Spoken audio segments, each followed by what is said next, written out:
Inter అయిపోయిందా? Engineering ఎక్కడ join అవ్వాలా అని ఆలోచిస్తున్నారా? స్కేల్ జెన్ లో జాయిన్ అవ్వండి. 100% జాబ్ సాధించండి.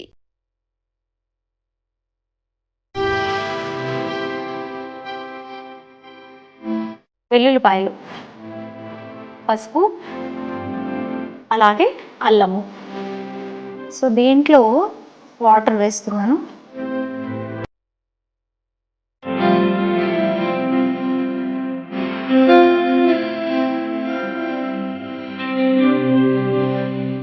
నమస్తే, నేను ఆల్టర్నేటివ్ మెడిసిన్ నాడీ డాక్టర్ స్వాతి, హర్బల్ స్పెషలిస్ట్, అలాగే కౌన్సిలర్. సో నేను మీకు ఇప్పుడు ఒక మంచి ప్రిపరేషన్ని చూపిస్తున్నాను.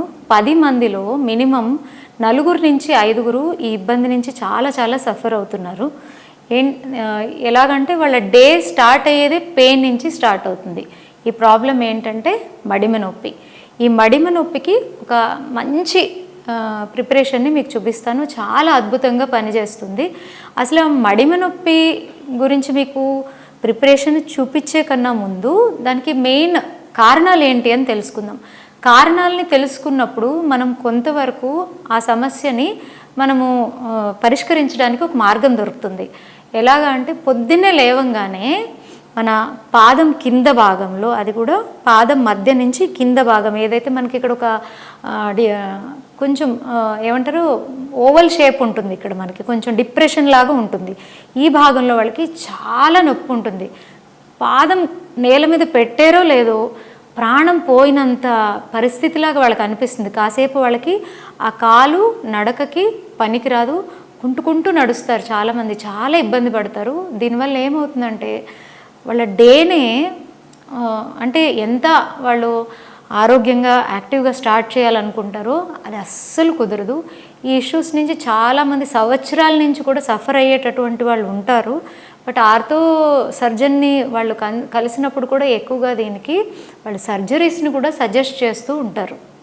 అది ఒక ప్రాబ్లము. అలాగే దీనిలో 3 రకాలు ఉంటాయి. ఒకటి పాదం కింద వాళ్ళకి బాగా ఇబ్బందిగా అనిపిస్తుంది, పెయిన్ అనిపిస్తుంది, డిస్కంఫర్ట్ అనిపిస్తుంది. అలాగే పాదానికి వెనక భాగం అంటే మడిమకి వెనక భాగంలో కూడా విపరీతమైన నొప్పి వస్తుంది, వాపులాగా కూడా కనిపిస్తుంది. అంటే వాళ్ళు బోన్ పెరిగింది అని కూడా చాలామంది మాట్లాడుకుంటూ ఉంటారు కదా. ఈ పాదం కింద ఉండేటటువంటి సమస్యనేమో ప్లాంటార్ ఫేషియటిస్ అంటారు. అలాగే కాలు వెనక భాగంలో ఉండేటటువంటి ఇబ్బంది ఏదైతే ఉందో దాన్ని క్యాల్కేనియల్ బర్సైటిస్ అంటారు. అలాగే హీల్ స్పర్ కూడా మనకి మడిమకి సంబంధించినటువంటి వచ్చే ఇబ్బందులు. ఈ 3 రకాలు మీకు అంటే సమస్యను బట్టి అలోపతిలో మనకి వేరే వేరే ట్రీట్మెంట్స్ ఉన్నా కూడా ఈ ఒక్క ప్రిపరేషను మీకు ఈ 3 సమస్యలకి పరిష్కారాన్ని ఇస్తుందన్నమాట.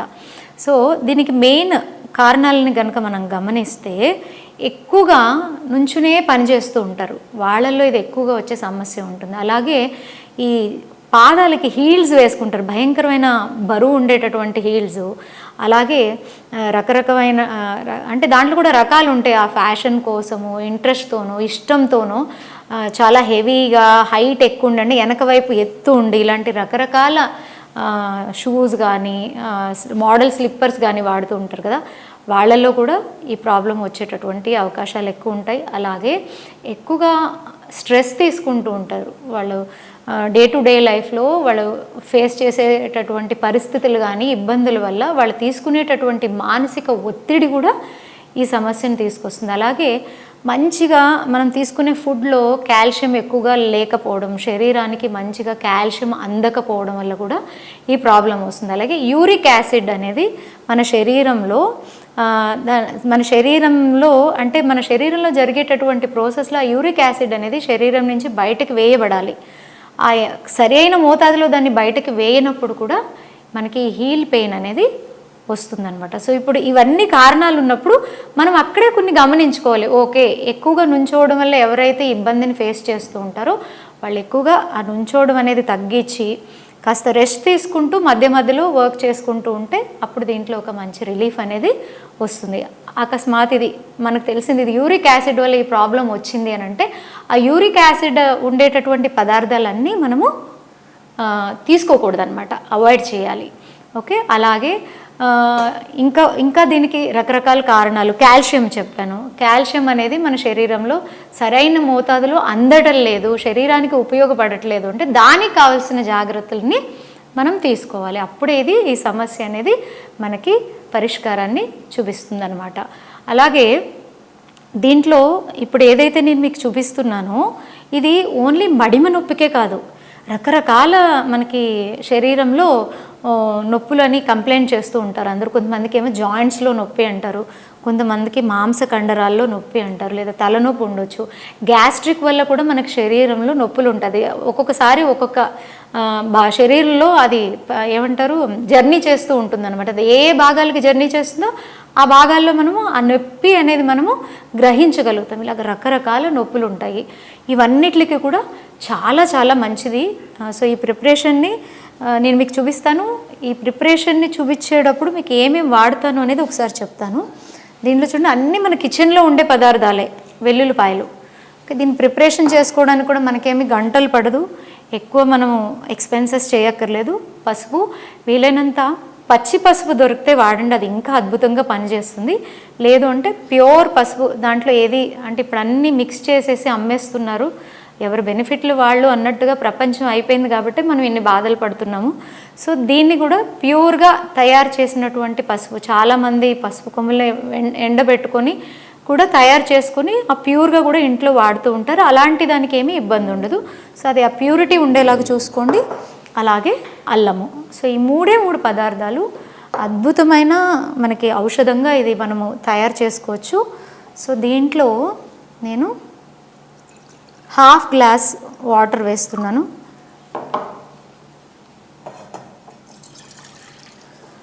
సో మనం గ్యాస్ ఆన్ చేసుకుందాము. సో నేనేం చేస్తున్నానంటే నేను ఒక్కరికి చూపిస్తాను, 1 పర్సన్కి.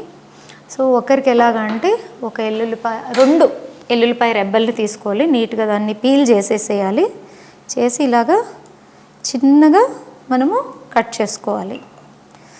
ఓకే, సో ఇలాగా కట్ చేసుకొని 2 తీసుకున్నాను నేను, ఒకరికి చూపిస్తున్నాను నేను. అలాగే అల్లం ఉంది కదా, అల్లం ఒక ఇంత స్మాల్ పీస్, దీన్ని కూడా మనం ఇలాగా చిన్న చిన్న పీసెస్ లాగా కట్ చేసేసుకోవచ్చు. సో ఓకే, ఇలా కట్ చేసిన తర్వాత పసుపు నేను చూడండి ఇలాగ ఒక 1/2 స్పూన్ అంతే దీన్ని తీసుకొని దీన్ని నేను ఈ బాయిల్ అవుతున్న వాటర్లోకి వేసేస్తున్నాను. ఓకే, మంచిగా దీన్ని బాయిల్ అవ్వడానికి వదలాలి. సో ఇలాగా దీన్ని ఒక 5 to 10 minutes బాగా మరిగిన తర్వాత దీన్ని మనము అలా మళ్ళీ వడబోసుకొని దీన్ని తాగొచ్చు. దీంట్లో వడబోయాల్సిన అవసరం కూడా ఉండదు. ఎవరైనా కొంచెం దాన్ని ఏదైతే పీసెస్ ఉన్నాయో అది కంప్లీట్గా కరగవు కాబట్టి కొంతమందికి చివ్ చేయడానికి తీసుకోవడానికి ఇష్టపడరు, కొంతమందికి వెల్లుల్లిపాయ స్మెల్ కూడా ఇష్టపడరు. అటువంటి వారు కొంచెం హనీ ఏదైనా మిక్స్ చేసి తీసుకోండి. సో ఇది బాగా బాయిల్ అయిన తర్వాత మనం దాన్ని తాగి ఏదైతే ఇంగ్రీడియంట్స్ ఉన్నాయో దాన్ని చివ్ చేస్తే ఇంకా ఇంకా మంచిది. సో ఇది మీకు మడిమ నొప్పికి ఇది అద్భుతమైన రామబాణంలాగా పనిచేస్తుంది. మడిమ నొప్పి ఉన్నటువంటి వారు దీన్ని వాడి చూడండి. ఇంకొకటి ఏంటంటే మడిమ నొప్పి ఉండేటటువంటి వాళ్ళు చిన్న చిన్న జాగ్రత్తలు తీసుకోవాలి. ఈ మడిమ నొప్పి ఉన్నప్పుడు ఎక్కువ మీరు పాదాన్ని స్ట్రెయిన్ చేయకూడదు, బాగా స్ట్రెచెస్ చేసేయడం అలాంటివన్నీ చేయకూడదు. చిన్న చిన్న స్ట్రెచెస్ మాత్రమే చేసుకోవాలి. మంచిగా కొబ్బరి నూనె తీసుకొని పాదాన్ని మంచిగా మసాజ్ ఇవ్వండి. అలాగే ఒక 2 పెద్ద వెడల్పు ఉండేటటువంటి బౌల్స్ తీసుకుని ఒక దాంట్లో ఫ్రిడ్జ్లో పెట్టిన ఐస్ వాటరు, ఒక దాంట్లో మీరు తట్టుకునేటటువంటి వేడి ఉండేటటువంటి వేడి నీళ్ళు. అప్పుడు ఏం చేయాలి, ఏ పాదం అయితే మీకు ఇబ్బంది ఉందో ఒక 2-3 నిమిషాలు చన్నీళ్ళల్లో, మళ్ళీ ఒక 2-3 నిమిషాలు వేడి నీళ్ళల్లో. మనం చన్నీళ్ళల్లో స్టార్ట్ చేస్తాం కదా, మనం కాలు బయటకు తీసేటప్పుడు వేడి నీళ్ళల్లోంచి బయటకు తీసేయండి, లేదా వేడి నీళ్ళలో స్టార్ట్ చేసినప్పుడు చన్నీళ్ళల్లోంచి బయటకు తీసేయండి. అలాగే మీ ఆహారపు అలవాట్లని మనం మార్చుకోవాలి. దీంట్లో వేసినటువంటి వెల్లుల్లిపాయ కానీ పసుపు కానీ ఈ అల్లం కానీ ఇవి ఏం చేస్తామంటే చేస్తాయంటే యాంటీ ఇన్ఫ్లమేటరీ, అంటే మనకి ఏంటంటే అక్కడ ఇన్ఫ్లమేషన్ అయి ఉంటుంది, ఆ ఏరియాలో సర్క్యులేషన్ అది సరిగ్గా ఉండదు, అక్కడున్న సెల్స్ డ్యామేజ్ అయి ఉంటాయి, అలాగే అక్కడ వాపు ఉంటుంది, ఇవన్నిటిని కూడా ఇవి కంప్లీట్గా తగ్గిస్తాయి అన్నమాట. సో అందువల్ల ఇది చాలా సింపుల్ కషాయం. ఇప్పుడు దీన్ని వడపోసుకుందాము.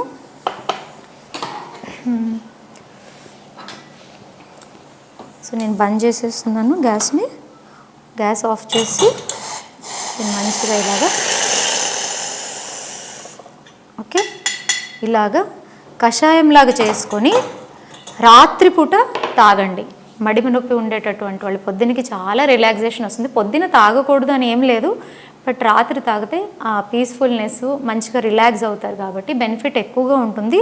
దీన్ని ఇంకొకలాగా కూడా చేయొచ్చు, ఇలా కషాయంలాగా చేయొచ్చు, లేదా మీకు పచ్చి పసుపు కొమ్ములు అవైలబుల్ ఉన్నాయనుకోండి, ఇవన్నీ కూడా సమమోతాదులు, అంటే ఒక్కొక్క స్పూన్ తీసుకుంటారు, 2 స్పూన్లు తీసుకుంటారు, మీ ఇష్టము. మంచిగా ఆవు నెయ్యిలో వేయించి, అవకాశం ఉంటే కొంచెం దానికి ఆనియన్ టొమాటో కూడా వేసుకుంటే మంచి టేస్ట్ వస్తుంది.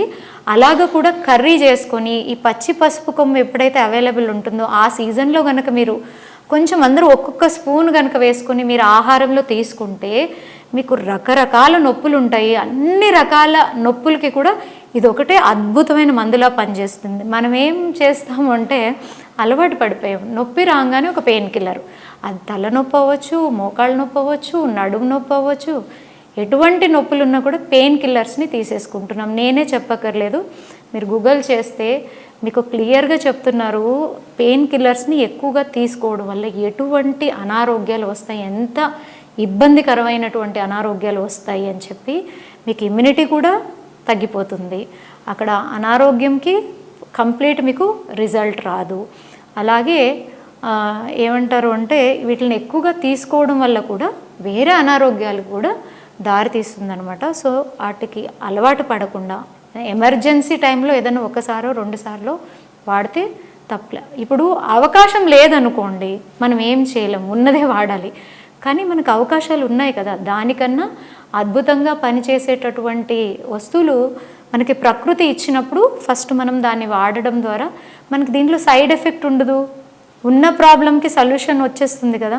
సో తప్పకుండా మడిమ నొప్పి ఉండేటటువంటి వారు ఈ ప్రిపరేషన్ని చేసుకొని తీసుకోండి, మంచి రిజల్ట్ని మీరు చూస్తారు. అలాగే మా క్లినిక్ KPHB 6th phase ఉంది. ఎవరైనా అపాయింట్మెంట్ తీసుకోవాలన్నా 7416924463కి కాల్ చేయొచ్చు. నమస్తే.